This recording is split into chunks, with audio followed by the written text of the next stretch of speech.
Dumper या water tanker ये बिल्कुल एक बहुत बड़ा इशू है और पिछले साल 750 इंसानी जानें इन डंपर और वाटर टैंकर की जद में आकर ज़ाय हुई हैं। जहाँ बहक हुए हैं 750 लोग और अब तक 266 लोग जनवरी से अब तक इन्हीं डंपर और वाटर टैंकर्स के नीचे आके जहाँ बहक हुए हैं। इसमें कोई शक व शुबा नहीं है कि इससे बड़ा इशू इस वक्त कोई नहीं है, लेकिन इसके अलावा भी ज़ाहिर इस शहर में बहुत सारे इश्यूज़ हैं, नाइंसाफ़ियाँ हैं, ज़्यादतियाँ हैं, जुल्म है।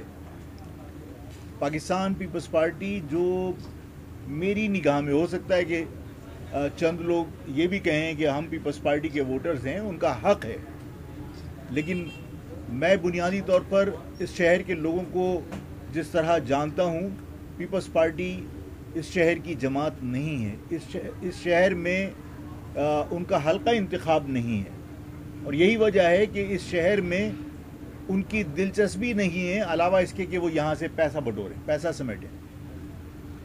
ना यहाँ ताजिर महफूज है उनके सिस्टम से। उन्होंने सिस्टम के ज़रिए पूरा शहर ठेके पे दिया हुआ है, चाहे वो पानी की सप्लाई का काम हो, चाहे वो शहर की तामीर का काम हो, चाहे वो सिंध बिल्डिंग कंट्रोल अथॉरिटी हो, चाहे वो आपकी केएमसी हो और केडी हो। तमाम इदारों में उन्होंने सिस्टम के नाम पर अपने लोग बिठाए हुए हैं जो बाकायदा ठेके पर देकर उनसे पैसे वसूल किए जाते हैं और उससे ज़्यादा की बिट अगर कोई दे तो सिस्टम के लोग तब्दील हो जाते हैं और ये सब जानते हैं। और इन्हीं ज़्यादतियों की वजह से ज़ाहिर है ये शहर बुरी तरह मुतासिर हुआ है। इस शहर का इंफ्रास्ट्रक्चर अगर बेहतर होता तो हो सकता है कि जो 750 और 266 लोग जहाँ बहक हुए हैं, इतनी बड़ी तादाद में लोग जहाँ बहक नहीं होते। ये शहर की सड़कों का टूटा फूटा होना, जगह जगह अंडरपास के नाम पर खुदाई होना और ट्रैफिक का निज़ाम क्योंकि आपने ठेके पे दिया हुआ है, पुलिस वाले 30% उनका कमीशन है जो ट्रैफिक पुलिस है, यानी अगर दिन भर में वो 1 लाख के चालान करें तो 30% उनका कानूनी हक है। तो जाहिर है कि वो ट्रैफिक कंट्रोल करने की बजाय वो 30% अपने उस कमीशन के चक्कर में लोगों के चालान कर रहे होते हैं, चाहे ट्रैफिक का निज़ाम दरम बरम हो जाए। तो ये शहर सिर्फ पैसा बनाने की वजह से तबाह हो रहा है। इस शहर में अज़बियत का आलम यह है कि लाड़काना के अंदर इंटरमीडिएट का रिज़ल्ट 87% था और मैंने ये कहा नाराज़गी का इजहार करके कि कंप्यूटर का सी या कंप्यूटर का के, इससे लाड़काना का चाहे तालिब इल्म वाकिफ़ ना हो, यानी उसकी तालीमी इस्तेदाद इतनी है कि यहाँ पर जो असातिज़ा आके मुज़ाहरे कर रहे होते हैं उन्हें स्कूल की स्पेलिंग नहीं पता होती और वो यहाँ पर मुज़ाहरे कर रहे होते हैं कि तनख्वाह हमें देर से मिली और हमें बोनस नहीं मिला और हमें ये ना हुआ। उन असातिज़ा से जब सहाफ़ियों ने स्कूल की स्पेलिंग पूछी तो उन्हें स्कूल की स्पेलिंग नहीं आती। तो लाड़काना के अंदर 87% जब रिज़ल्ट बना तो मैंने कहा कि जिन्हें ये नहीं मालूम कि कंप्यूटर सी से है या के से, उनके 87% रिज़ल्ट है। और आप सब गवाह हैं, आप अपने यहाँ मेहनत करते हैं, कारोबार करते हैं और अपने बच्चों को आला से आला तालीम दिलवाने की कोशिश करते हैं और बच्चों की बासपुरस होती है कि तुम्हारा होमवर्क हुआ या नहीं हुआ और अपना रिज़ल्ट बताओ। यहाँ के बच्चे पढ़ते हैं, उसके बावजूद उनका रिज़ल्ट 37% है। ये असबियत की बदतरीन मिसाल है कि यहाँ के बच्चों का रिज़ल्ट 37% बनाकर उनको मेडिकल कॉलेज और इंजीनियरिंग कॉलेज से महरूम कर दिया। जब बहुत ज़्यादा हमने एहतजाज किया, हमने बहुत ज़्यादा अदालती कार्रवाई की, नाराज़गी का इजहार किया, तो एक कमेटी बना दी गई जिसने कहा कि हम तहकीकात करेंगे कि इंटरमीडिएट के जो कराची के तलबा के साथ नाइंसाफ़ी तो नहीं हुई। जब मेडिकल कॉलेज में एडमिशन हो गए, जब इंजीनियरिंग कॉलेज में एडमिशन हो गए, उसके बाद आज वो कमेटी अपनी फाइंडिंग्स देती है कि हाँ कराची के तलबा के साथ नाइंसाफ़ी हुई है और हमारी सिफारिश ये है कि इनके जो सब्जेक्ट्स हैं उसमें 10-10 नंबर का इजाफा कर दिया जाए। अगर आज 10 नंबर का इजाफा करने के बाद मेरिट लिस्ट के अंदर उनको रखा जाए तो वो मेडिकल और इंजीनियरिंग कॉलेज में एडमिशन लेने के लिए अहल हैं।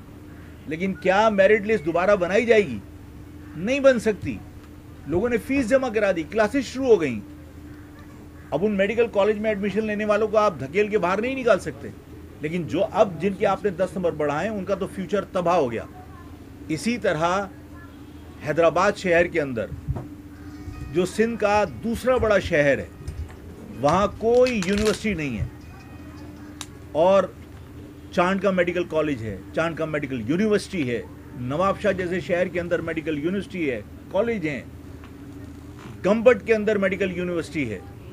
हैदराबाद जो दूसरा बड़ा शहर है, लेकिन क्योंकि वो अर्बन एरिया में शुमार होता है, वहाँ पे रहने वाले लोग अपने आप को महाजिर कहते हैं। इस वजह से हैदराबाद में सिंध गवर्नमेंट ने कोई यूनिवर्सिटी नहीं बनाई।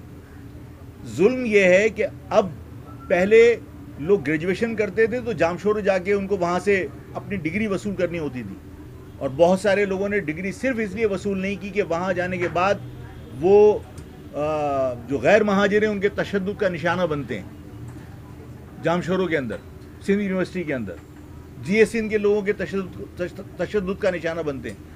आज मैट्रिक और इंटर के बच्चों को मजबूर कर दिया है कि मैट्रिक और इंटर का जो बोर्ड है, इंटर का और मैट्रिक का बोर्ड, दोनों को जामशोर शिफ्ट कर दिया हैदराबाद से। आप सब जानते हैं आज मैट्रिक और इंटर जो करने वाले बच्चे, उनकी उम्रें क्या हैं, उनकी मूछें नहीं निकली होती, और वो इंटर करने के बाद अपना सर्टिफिकेट लेने के लिए अब जामशोर यूनिवर्सिटी जाएंगे, जामशोर हो जाएंगे। ये सब जुल्म मुतासिब हुकूमत कर रही है। आज अगर मैंने ये कहा है कि 12 तारीख को सब लोग बाहर निकलकर अपने इत्तेहाद का मुजाहरा करें, यकजहती का मुजाहरा करें, आप अपने साथ होने वाली नाइंसाफियों पर नाराज़गी का इजहार करके पुरअमन तरीके से ये बताएं कि हम जिंदा लोग हैं, हमारे बच्चे मरते हैं तो हमें तकलीफ होती है, हमारे बच्चों के मुस्तकबिल से तुम खेलते हो तो हमें तकलीफ होती है। हम अपने जिंदा होने का, एक गैरतमंद और एक मजबूत कौम होने का सबूत देने के लिए हमें जमा होना है। हमें 12 तारीख को कोई टायर नहीं जलाना, हमें 12 तारीख को कोई पटाखे नहीं फोड़ने, लेकिन हर शख्स अपनी फैमिली के साथ, मर्द, औरत, बच्चे, बूढ़े, सब बाहर निकलकर सफ़ेद परचम के साथ। सफ़ेद परचम भी इसलिए मुतारिफ करवाया कि कोई ये ना कहे कि आफाक अहमद कोई पॉलिटिकल माइलेज लेना चाहता है। ये सफ़ेद परचम किसी पार्टी की निशानी नहीं है। जेयूपी का आदमी भी ये सफ़ेद परचम लेके बाहर आ सकता है, सुन्नी तहरीक का आदमी भी ये सफ़ेद परचम लेके बाहर आ सकता है। कोई शनाख्त नहीं कर सकता कि महाजिर कौमी मूवमेंट के इसमें कितने लोग हैं और सुन्नी तहरीक के कितने लोग हैं। ये सब कराची वाले हैं, ये सब इस शहर के रहने वाले हैं। हमें इस शहर को ये साबित करना है कि ये शहर लावारिस नहीं है।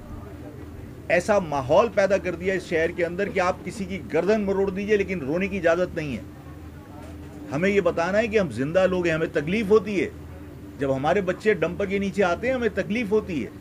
हमारे बच्चों का मुस्तकबिल, जब आप उनके रिजल्ट्स ख़राब करके एमडी गेट के अंदर आप हमारे बच्चों को धकेल के अंदरूनी सिंध आप जो इम्तहानी पर्चे होते हैं वो लीक करके हमारे बच्चों के मुस्तकबिल से खेलते हैं, तो हमें तकलीफ़ होती है। हमें सिर्फ ये मैसेज देना है और पुरअमन तरीके से ये बताना है कि हम जिंदा कौम हैं।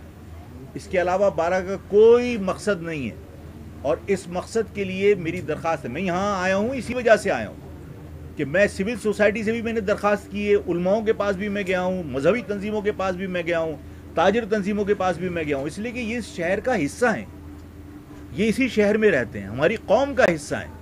इनके बच्चे भी उसी तरह सफ़र कर रहे हैं जिस तरह मेरे बच्चे सफ़र करेंगे। तो मैं हर एक के पास जा रहा हूँ, इनसे भी मैंने दरख्वास्त की है कि आपकी मार्केटों में हज़ारों दुकानें हैं, हर दुकान पे 4-4, 6-6 सेल्समैन।